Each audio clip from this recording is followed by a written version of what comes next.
melalui Yeremia dan juga pengajaran Yesus, kita diajak untuk meluruskan kembali, merumuskan kembali bahagia yang aku hayati selama ini apa, dan apakah kebahagiaan itu sudah betul, atau jangan-jangan kita masih salah menafsirkan, salah mengartikan kebahagiaan.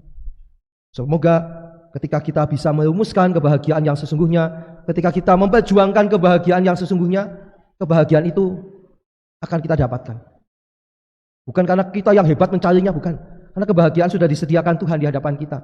Tapi kalau maaf, kita tuh gagas, pokoknya tuntutan, akhirnya kebahagiaan itu lepas dari kita. Padahal Allah sudah menyediakan. Semoga Allah yang telah menyediakan kebahagiaan bagi kita juga menolong kita untuk menangkap kebahagiaan itu, sehingga kita akhirnya sungguh mendapatkan kebahagiaan yang sejati bersama dengan semua orang, bersama mereka yang kita cintai, membuat mereka bahagia, membuat mereka nyaman. Dan akhirnya kita bisa berkata kepada Tuhan, Tuhan, inilah kami anak-anak-Mu yang saling membahagiakan satu sama lain, yang saling membuat diri nyaman satu sama lain, menjadi berkat satu sama lain. Angkat hati jiwa, mohon rahmat berlimpah, agar kita pun pantas berkenan kepadanya. Tuhan kami umat-Mu ya Tuhan, dalam Kristus jadi satu warga, hingga kami sehati dan sejiwa memuliakan nama-Mu Tuhan. Dalam nama Bapa dan Putra dan Roh Kudus. Tuhan bersamamu.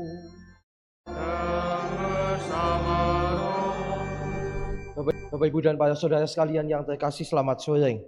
Selamat sore. Hari ini kita memasuki minggu biasa yang ke-6. Kita diajak untuk melihat apa arti kebahagiaan itu yang sesungguhnya. Kebahagiaan yang seringkali disalahartikan oleh kita, sehingga akhirnya justru kita tidak bertemu dengan kebahagiaan itu. Marilah kita awali perayaan kita dengan menyesali dosa kita. Kita mohon belas kasih pengampunan Tuhan supaya kita layak di hadapannya. Hari Jumat kemarin, si Pak Ijo dengan Tulkiem WA-an. Inti yang pertama, si Pak Ijo memberitahu bahwa ibunya itu kena COVID. Lalu yang kedua, bahwa karena musim COVID, sekolah pakai sistem online lagi. Lalu si Tulkiem tanya, Jo, kepiye perasaanmu, biungmu kena COVID? Nek biungnya kena COVID ya janjane ya sedih. Kenapa sedih? Ora ono sing masakna.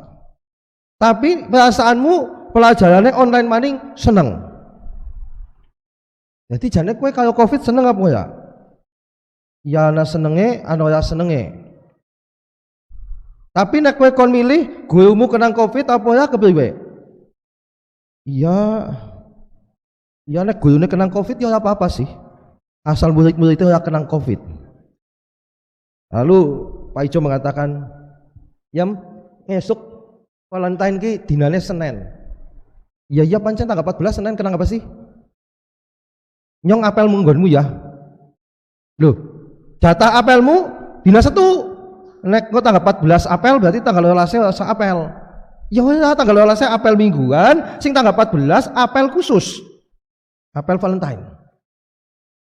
Loh, nyong tanggal 14 ada acara keluarga, katanya si Tulkiem. Tapi Pak Ijo tetap ngeyar, ya apa-apa, yang nyong tekani wengi-wengian ya apa-apa. Kan ngesuke baiki onlinean. Lalu Tulkiem tetap menolak. Jo, jere biungmu kena COVID, lah malah dene kowe penggonku sih kepriwe? Ya sing kena kan biungku, aku kan ora kena. Ye, aja mengene lah, mbok nyong kok ketularan kowe COVID. Lalu Pak Ijo tanya kepada Tulkiem, "Yem, janjane kowe cinta padaku apa ya sih?" Tulkiem menjawabnya juga, "Ya tergantung kowe takone kepriwe maksude. Kowe takon kaya ngono kuwi maksude apa, Jal? Ya nek kowe seneng kaya aku, cinta padaku, mbok kowe kepengin aku bahagia, aku membahagiakan kamu, kamu membahagiakan aku." Ya memang iya. Lah aku bahagia nek aku bisa apel menggonmu. Lalu Tulkiem mengatakan, "Utekmu iki lho. Kowe bahagia, aku sing cilaka." Ya aku bahagia, kowe jare bahagia nek ndeleng aku bahagia ya. Aku bahagia, kudune kowe bahagia. Lalu Tulkiam mengatakan, "Gejo jajal dipikir maning ya, sepisan biungmu Covid." Bener ya? Iya. Kowe kudune karantina, iya. Kowe menggonku, iya. Lah nek nyong kenang Covid, nyong mati kowe golet maning lah, sing kepenak ya kowe. Bahagia padamu tidak padaku kok. Jadi kepiye keputusane? Kamu cinta padaku? Ya cinta, tapi nek dadak ngapel menggonku ya tak tolak kowe. Saya tidak tahu besok bagaimana tanggal 14 apakah diapeli sungguh atau tidak. Kita berdoa saja supaya ibunya Pak Ijo cepat sembuh itu. Bapak Ibu para saudara sekalian, tampaknya ada sesuatu yang keliru dengan si Pak Ijo ini. Dia membayangkan kebahagiaan itu kalau apa yang diinginkannya, apa yang diharapkannya itu terkabul. Dia tidak peduli apakah orang yang menjadi objeknya, dalam hal ini si Tulkiam itu, akan bahagia atau tidak. Bagi Pak Ijo yang terjadi, sing penting aku bahagia. Dan maaf, kalau caranya begitu, berarti dia menjadikan si Tulkiam sebagai alat untuk mencapai kebahagiaannya. Dia bukan untuk membahagiakan Tulkiam, tapi untuk membahagiakan dirinya. Menggolet senengnya dewek. Maka bagi Pak Ijo, kalau dia tidak bisa apel, keinginannya tidak terlaksana, itu bukan kebahagiaan. Ini juga menjadi penyakit bagi kita seringkali. Kebahagiaan itu mengguguk kayak dewek.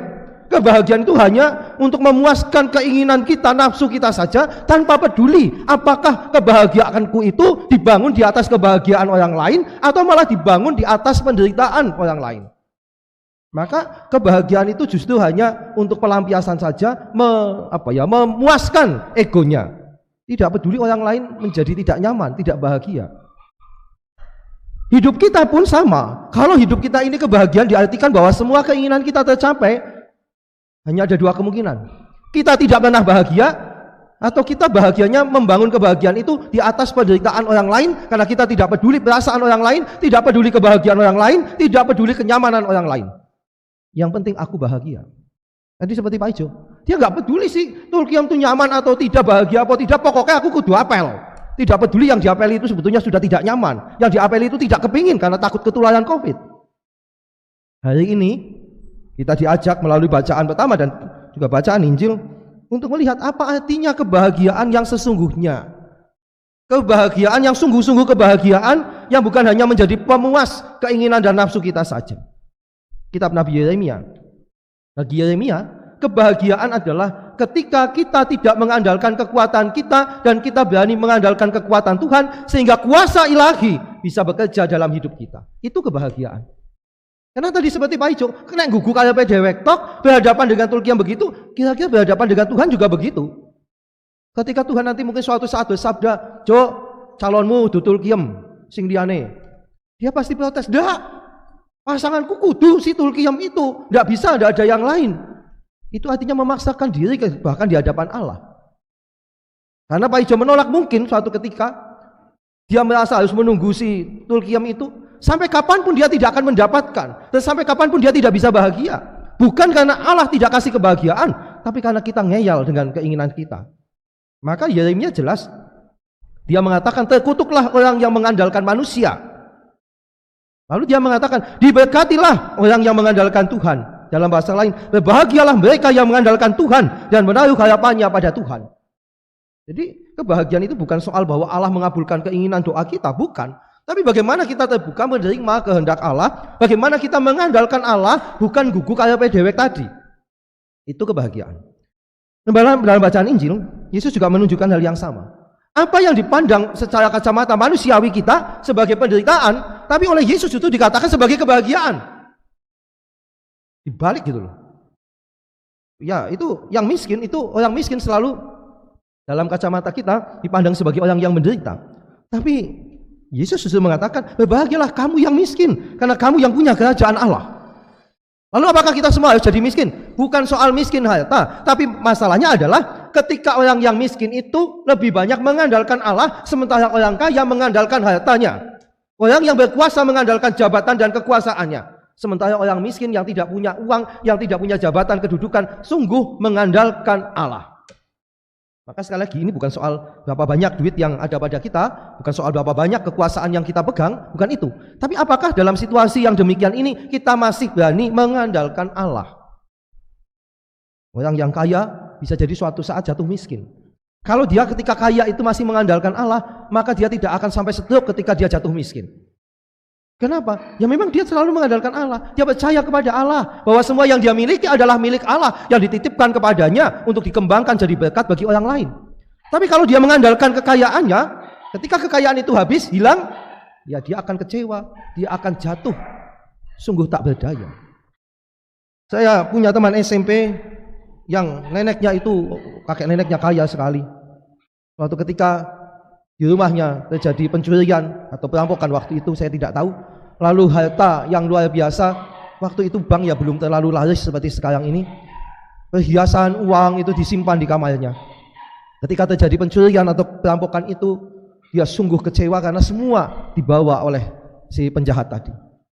Sudah, hartanya habis, tak lama kemudian dia sakit. Sakit untuk biaya rumah sakit, butuh duit banyak padahal hartanya sudah dicolong semua. Akhirnya sakit, tidak sampai 1 tahun meninggal dunia. Orang Jawa mungkin mengatakan itulah mati ngenes.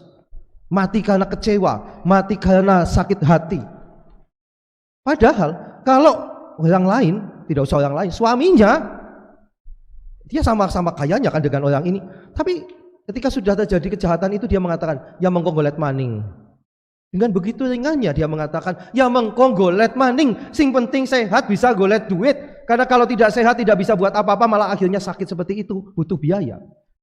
Lihat, cara orang menyikapi pengalaman bahwa apa yang diharapkannya tidak terjadi, bahwa yang terjadi justru bukan yang diinginkan. Orang yang menghadapi seperti itu masih bisa bahagia kalau dia mengandalkan Allah. Tapi kalau hanya mengandalkan kemampuan kita, kita akan kecewa. Teman-teman anak-anak muda ini, saya tahu pengalaman jatuh cinta itu pengalaman yang enak-enak pada kepenak.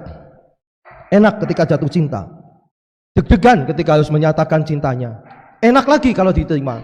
Tapi hancur lebih berantakan, bahkan lebih kecil dari debu-debu itu hatinya ketika ditolak. Ya ada cewek yang nolaknya halus, kamu jadi kakakku saja ya. Wih jadi pada ditolak janjane, mung halus. Yang lain mengatakan tidak, saya belum boleh pacaran. Baru ngomong koyo ngono esuk gandengan karo lanang liyane. Wah hatinya si cowok sejan.